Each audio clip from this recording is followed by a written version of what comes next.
It was a chilly Thursday evening in Manhattan. The kind of night where the city's skyscrapers reflected glittering lights against a velvet sky, and the streets buzzed with holiday anticipation. Inside one of the most luxurious yet discreet rest place known only to the city elite, a man named Alexander Kingsley sat stiffly at the corner table, waiting for dinner to arrive. His reputation preceded him wherever he went. Billionaire, venture capitalist, media mogul, the tabloids had called him everything under the sun. People feared him, envied him, and admired him, but few ever dared approach him as anything other than Mr. Kingsley. Yet tonight, Alexander wasn't the imposing figure Wall Street recognized. He was just a father, sitting across from his 10-year-old daughter, Sophia. She had her mother's brown eyes, her delicate features, and an innocence that both soft and haunted him. Life had not been kind to Sophia. She had been born hearing impaired, a fact that Alexander had spent years hiding from the world. To the public, she was simply a child shielded from attention by her powerful father. To him, she was the one person he wanted to protect from the cruelty of people who wouldn't he understand. Sophia tapped her fingers lightly against the table in rhythm, a silent beat only she could feel. She wore a pale blue dress with a small ribbon in her hair, her favorite color. Alexander tried to smile, though he felt the usual pang of guilt in his chest. Work consumed most of his life. Dinners like these were his attempts to compensate, though even he knew they could never replace the hours he missed at home. Their waitress arrived quietly, balancing a tray with the grace of someone who had done this countless times.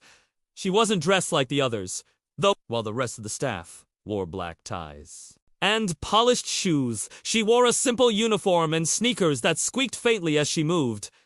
Her NAMA tag read, Emma. She placed down their plates with practiced precision, but then did something that made Alexander's entire body freeze. Instead of asking Sophia if she wanted Parmesan cheese in spoken words, Emma's hands moved fluidly in the air sign language. Sophia's eyes lit up instantly, brighter than the chandeliers above them. She signed back quickly, her little hands trembling with excitement. Alexander's fork slipped against his plate, his breath catching as if the air had been punched from his lungs. He had never seen a stranger communicate with his daughter like that without hesitation. Without pity, without awkward pauses. Emma smiled softly, responding with ease, as though it was second nature. Sophia giggled, covering her mouth shyly, then turned to her father with the widest smile he had seen in months. She understands me, Daddy. Sophia signed, her motions hurried but clear.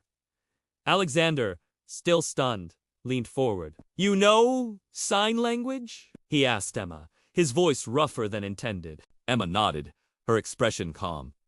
Yes, sir! My younger brother is death. We grew up signing before we even learned to speak properly.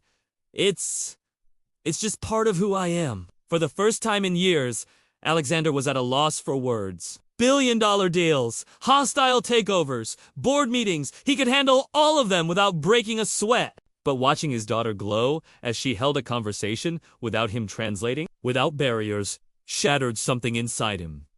Dinner continued, but not as Alexander expected. Sophia hardly touched her food. She was too busy talking to Emma, asking questions in rapid signs about her brother, about how she learned, about everything she had never been able to ask a stranger before. Emma responded with patience, her movements steady, her smile warm. It was as though Sophia had stepped into a world that finally felt like hers. And Alexander felt like a guest in that world. When Emma left briefly to attend to another table, Sophia tugged at her father's sleeve. She's amazing. She talks like me. I wish more people were like her. Alexander swallowed hard, his throat tight. For years, he had hired the most expensive private tutors, therapists, and aides for Sophia, yet none of them had given her this simple joy connection. He watched Emma as she moved about the restaurant, unassuming, unnoticed by the wealthy patrons who treated staff like wallpaper. She wasn't glamorous, not in the way the women at his charity galas were. Her hair was tied loosely in a bun, a few strands falling messily around her face. Her sneakers were scuffed, but her presence, it was magnetic. Not because she sought attention, but because she gave it freely, fully, to a little girl who had been starved of it. After dinner, As they prepared to leave, Sophia insisted on waiting for Emma to return. Alexander didn't stop her. When Emma finally appeared with the bill, Sophia quickly signed, "Will you be here again? Can we come back?" Emma bent down to Sophia's level, smiling. "Of course. I'm here most nights. And if not, I'll make sure to say hi whenever I can." Alexander found himself blurting out words before he could stop them. "Would you consider working with us privately? As Sophia's companion, tutor, maybe?" "I'll pay you whatever you want." Emma froze, her expression flickering between surprise and hesitation. "Sir, I appreciate the offer, but I'm just a waitress. I don't have formal credentials in teaching. I only know sign language because of my brother." "That's enough!" Alexander said firmly, his tone almost desperate. "You saw her face. Do you have any idea what that means to me? To her?" Emma looked at Sophia, who was nodding eagerly, eyes wide with hope. Her resistance soft. I'll think about it." That night, as Alexander tucked Sophia into bed, she signed something that pierced him to his core. "Daddy, she understands me better than anyone. Even you." He lay awake long after Sophia fell asleep, staring at the ceiling. He had spent his entire life building empires, commanding power, and shutting out the world. But tonight, one waitress had broken through walls he didn't even realize he had built around his daughter. And in that silence, Alexander made a decision, one that would change everything.